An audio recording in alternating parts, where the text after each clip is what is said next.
지난 시간에 우리가 시간이 조금 허락되지 않아서 말씀을 중간에 좀 중단하고 이번 주에 이어가기로 했었습니다. 지난주의 말씀들이 생각나셔야 할 건데 어느 정도 생각이 날려나 모르겠어요. 좀 제가 정리를 좀 하고 말씀을 이어갑니다.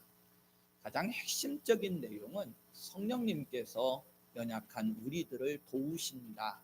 성령님이 우리를 도우시고 협력해 주신다라고 하는 이 부분이거든요.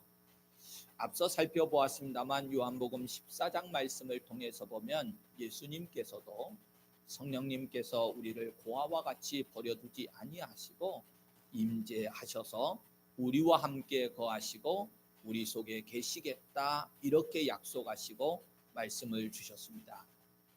그리고 살펴봤던 내용이 성령님께서 그러면 우리를 도우실 때에 최우선적으로 도와주시는 내용이 뭐냐라고 하는 것을 살폈는데 그게 말씀대로 기도였습니다.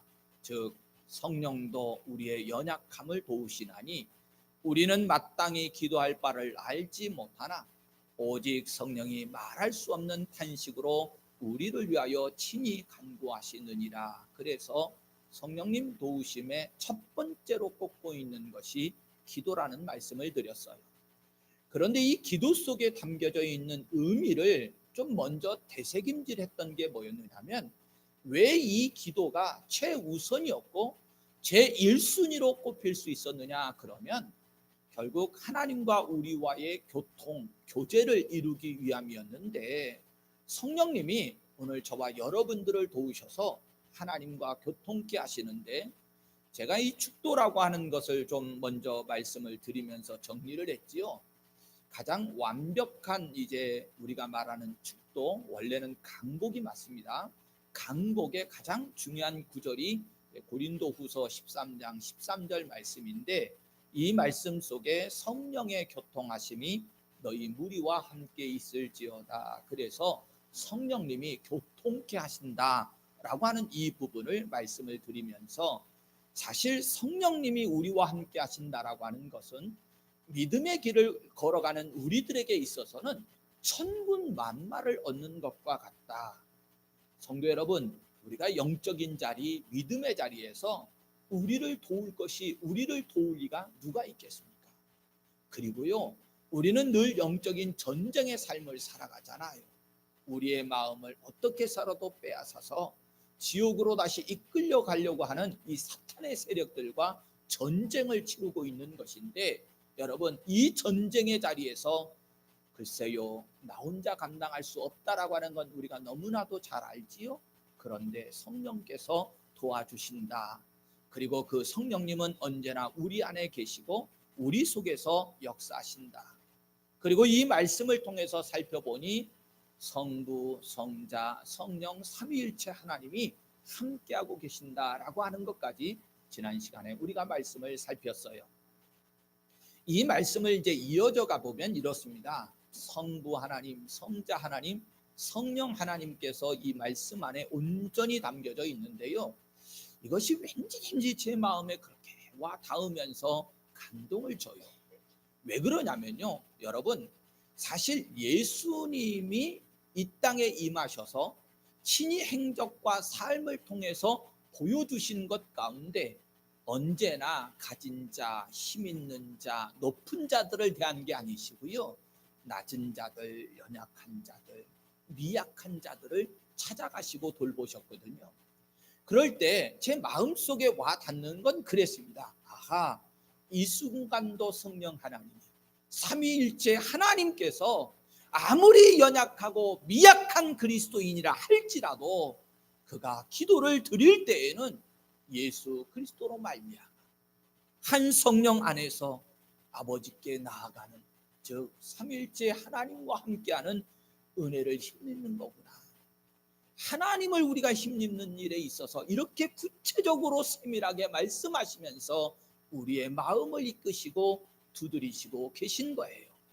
성도 여러분, 우리가 종종 영광스럽다는 말을 쓰는데요. 하나님으로부터 우리가 이런 대접을 받는데 여러분 영광스럽지 않습니까? 세상 속에서는 작고 미약한 존재들인데 하나님께서는 이 땅에 오셔서 힘 있는 자들을 영광스럽게 하는 게 아니고 연약한 우리들을 이렇게 도우시면서 오늘 우리로 하여금 영광스러운 존재가 되게 하고 계신 거예요.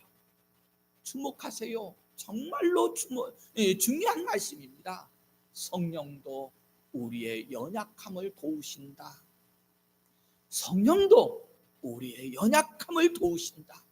그리고 친히 간구해 주신다. 이렇게 말씀하고 있는 거예요. 그뿐만이 아닙니다. 성령님이 이제 임재하셨으니까 성령님이 우리에게 오셔서 역사하시는 것을 성령님이 가지신 사명이라고 하는 관점 속에서 좀 살펴보면 이렇습니다. 먼저요, 예수님께서는 이 땅에 오셔서 사명을 감당하시고 다 이루었다 이렇게 말씀하시잖아요. 구속사역을 다 이루셨다. 그런데요, 성령님의 사명은 이렇습니다. 예수님께서 이루신 이 구속의 사역을 한 사람 한 사람 각자 개인에게 적용시키는 사역을 감당하시는 거예요. 믿게 하시고 거듭나게 하시고 거듭난 하나님의 자녀들을 보호하시고 그리고 인도하시고 견인하시는 일을 성령 하나님께서 하고 계신 겁니다. 그런데요, 예수님께서 다 이루었다 선언하셨을 때 이 말씀 속에서 가장 중요한 내용이 있는데 그게 뭐냐면 휘장이 찢어졌다 그러거든요.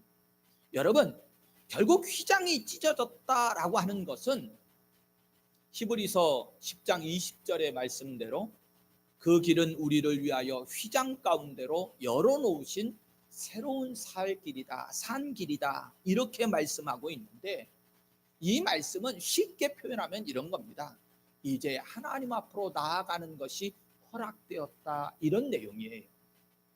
그런데 우리가요 너무 연약한 존재다 보니까 이미 예수 그리스도를 통해서 하나님께 나아가는 길이 열려졌고 하나님께서 이제 가까이 올 수 있도록 허락해 주셨음에도 불구하고 사실은 나아가지 못하는 존재가 우리예요. 이걸 좀 비유로 좀 한번 들어서 설명하겠는데요. 제가 동물의 왕국인가 뭐 동물 농장인가를 보니까 요즘 반려견들 이렇게 훈련시키고 뭐 이런 내용이 나오잖아요. 그런데 한 개가요 집에 들어가는 것, 자기 집에 들어가는 것을 그렇게 무수하고 발발발발 떠는 거예요. 주인이 들어가라고 떠다 밀어도 이 개가 그 속에 들어가지를 않아요. 그런데 그 사연이 뭐였느냐면 왜 유기견을 이제 데려다 키우시는 분들이 있잖아요. 유기견을 데려다 돌보시는 그런 가정이었는데 유기견이 그 앞전에 그 전 주인한테 양육을 받을 때에 그 개 집에다 몰아놓고 작대기로 막 쑤시고 화를 내고 꾸짖었던 거예요. 혼을 낸 거예요. 개 집에 넣어놓고 개를 몰아놓고서 이렇게 막 작대기로 때리고 뚜리고 쑤시니까 이 개가 트라우마가 생긴 거예요. 이 공포 트라우마가 생겨가지고 새 가정으로 입양을 와서 이제는 그 주인이 좋은 집도 마련해주고 그 속에다가 요즘 강아지들은 참 대접도 잘 받아요. 푹신푹신하고 좋은 것 먹이까지도 다 준비해줬는데 이 개가 그 집 앞에만 문 앞에만 가면 발발발발 떨고 오줌을 싸면서 못 들어가는 거예요. 아무리 어거지로 끌으려고 해도 들어가지를 않아요. 그래서 다시금 이제 훈련을 시켜가지고 이곳이 내 집이다. 이곳이 안전한 곳이다. 네가 이곳에 가면 항상 즐거운 일이 있다. 그러면서 이 전문가가 이제 훈련을 시켜가지고 그 강아지를 집에 넣는 걸 보았어요. 여러분, 하나님 앞에 나아가는 일에 있어서요 죄인 되었던 우리들은 본능적으로 뭐가 있느냐면 트라우마가 있습니다. 영적으로 생각해 보면 그래요. 구약 시대의 모습을 그려보면 이렇습니다. 휘장이 쳐져 있는 그 당시에 제사장마저도요 1년에 한 번씩 들어가는데 얼마나 겸비하고 준비하고 철저히 해서 들어가는지 몰라요. 그리고요 제사장의 옷에다 무엇을 달아놨냐면 방울을 하나 달아놨습니다. 그리고 제사장이 들어갈 때는 발에다 끈을 하나 매가지고 들어가는 거예요. 그러다가 방울 소리가 딸랑딸랑 나다가 멈췄는데 이게 시간이 길어지면 어떤 거라고 인정을 해? 아, 제사장이 죽었구나. 그래서 끄집어냈다는 거예요. 이런 공포가 구약 시대의 이스라엘 백성들에게는 그대로 남아 있었고요. 하나님께 나아간다라고 하는 것은 상상도 할 수 없는 일이었고요. 이스라엘 백성들, 하나님의 백성들이라는 사람들은 늘 하나님을 두려움 속에 바라보아야 했습니다. 그런데요, 예수님께서 구속의 은총을 베풀어 주시고 다 이루었다 하셨더니 무엇이 찢어졌다고요? 그 막혀져 있던 휘장이 찢어지면서 길이 열렸다는 거예요. 그것도 그냥 길이 아니고 살 길이라고 성경이 말씀해요. 그럼에도 불구하고 하나님께 나아가는 것이 허락이 되어지고 하나님께 나아가는 길이 살 길이 되었음에도 불구하고 죄인 되었던 우리들은 트라우마가 있어서 나아가지를 못하는 거예요. 그 모습을 성경은 뭐라고 표현했느냐? 연약하다, 이렇게 표현을 하고요.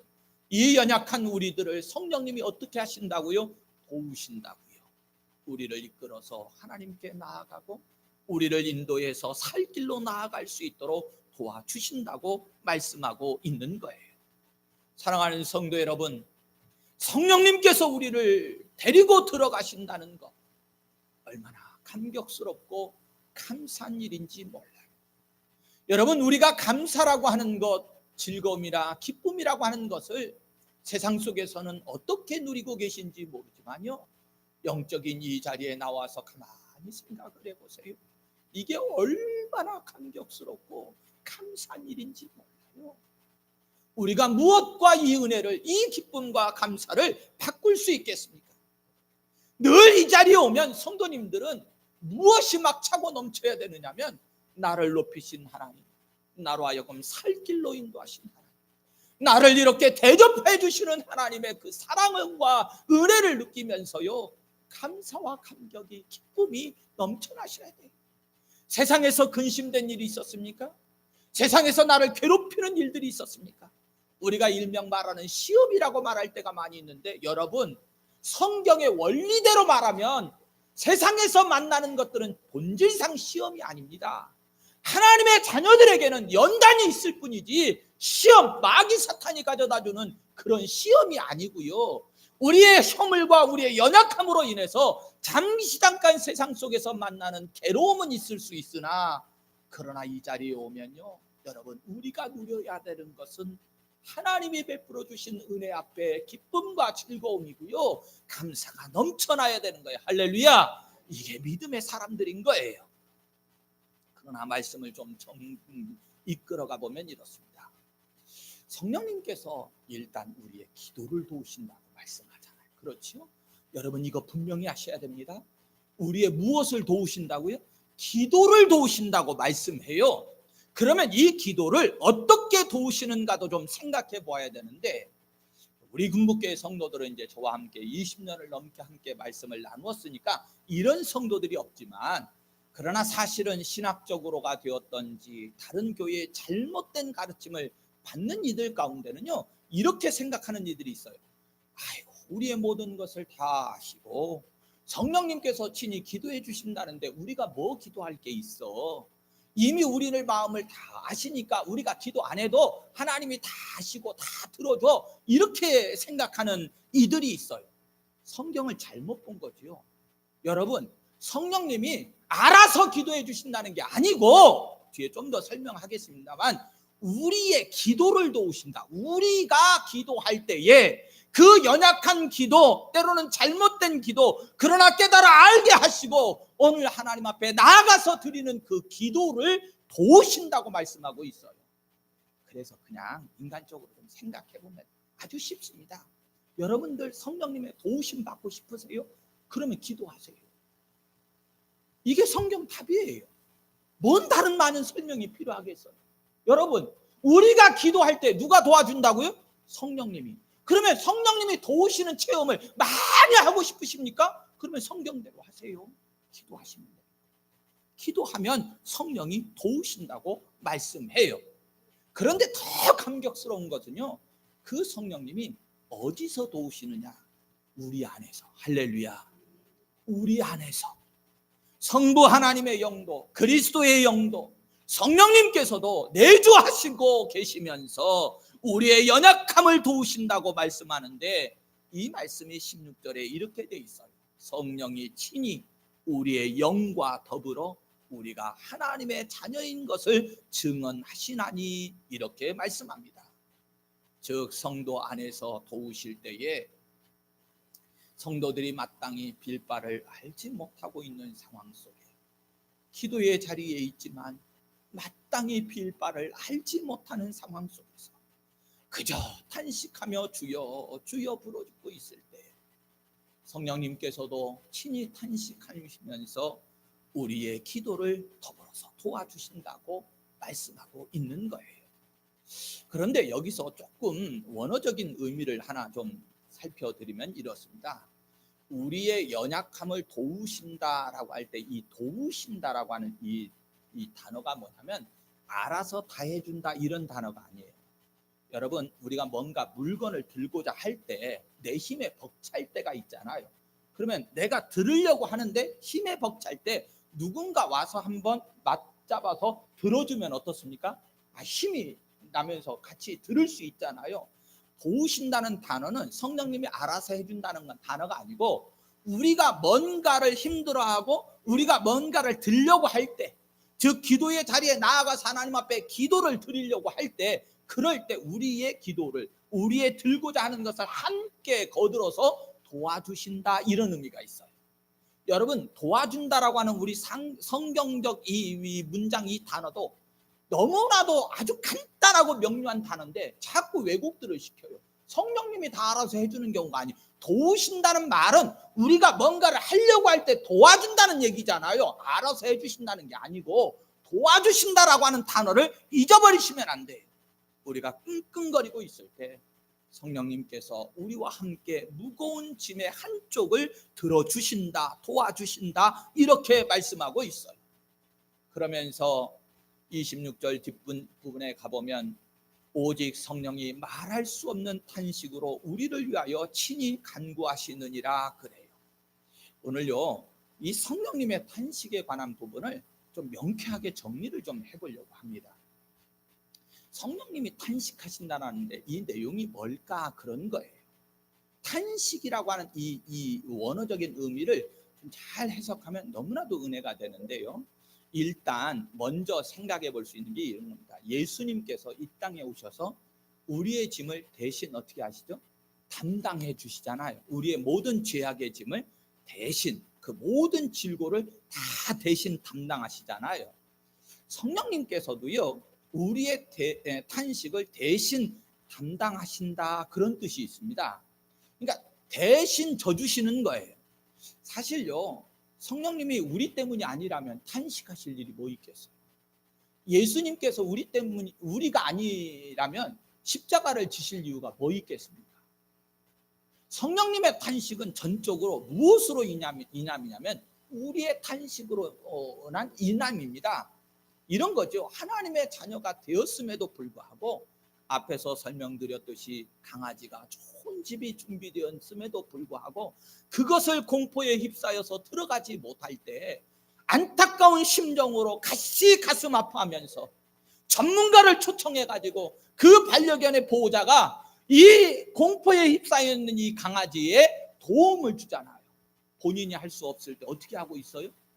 전문가라도 데려다가 이 강아지가 다시금 평안한 행복을 누릴 수 있도록 하는 것처럼, 성령 하나님께서는 우리와 같이 탄식하시면서 안타까이 여기시면서 우리의 연약함을 도와서 하나님 앞에 반드시 나아가 그 은혜와 복을 누릴 수 있도록, 기도할 수 있도록 도와주신다는 거예요.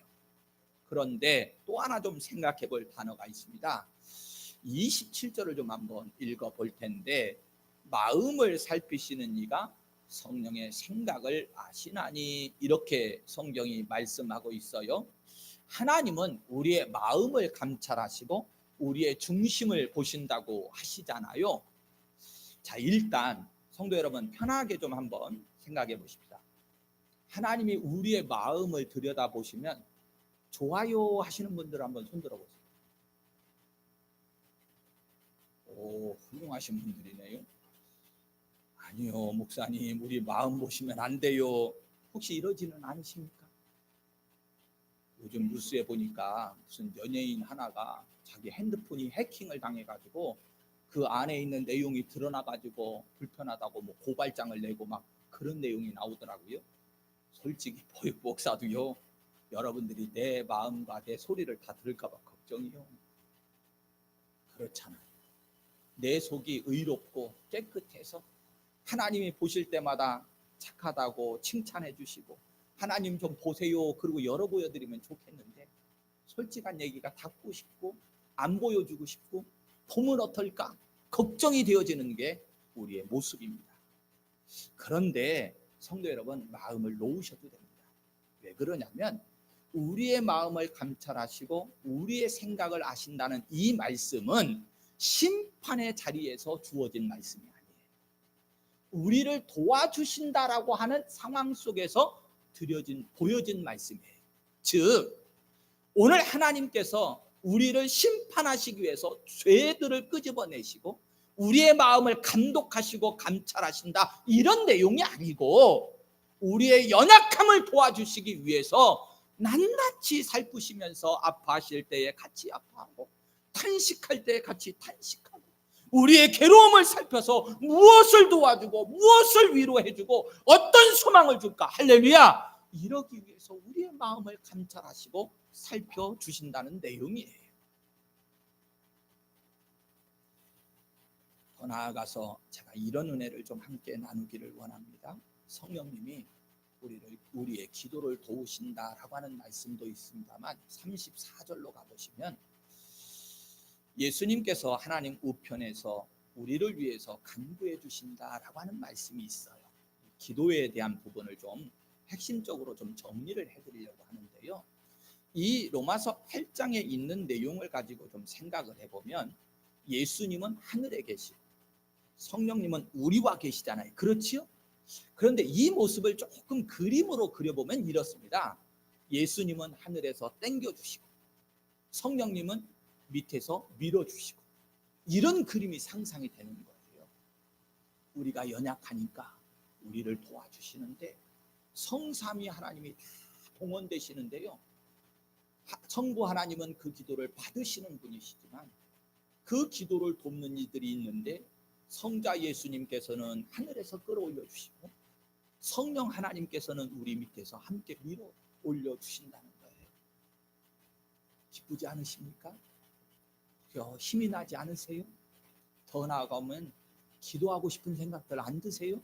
이런 체험들을 하면서 이런 하나님의 은혜와 복을 좀 누려가면서 살고 싶으시지 않느냐 그런 말이에요. 그리고 결론을 지면 이렇습니다. 성령 하나님의 도우심, 성삼위 하나님이 우리와 함께 하시면서 인도하시는 그 인도하심은요 멈춤이 없습니다. 과거에도 그러셨고 현재도 그러시고 내일의 삶 속에서도 언제나 성령 하나님은 우리를 도우실 거예요. 성도 여러분, 우리의 연약함을 도우시는 이 성령님의 이 은혜와 우리를 이렇게 대접해 주시는 이 영광스러움 속에 어떻게 저희들이 하나님 앞에 나아가는 길을 주저하겠습니까? 기도 생활을 통해서 날마다 하나님께 나아가는 것을 즐거움으로 삼는 때로는 사명과 의무도 이루어가는 성도들이 되시기를 예수님의 이름으로 축원합니다. 아멘. 기도하시겠습니다.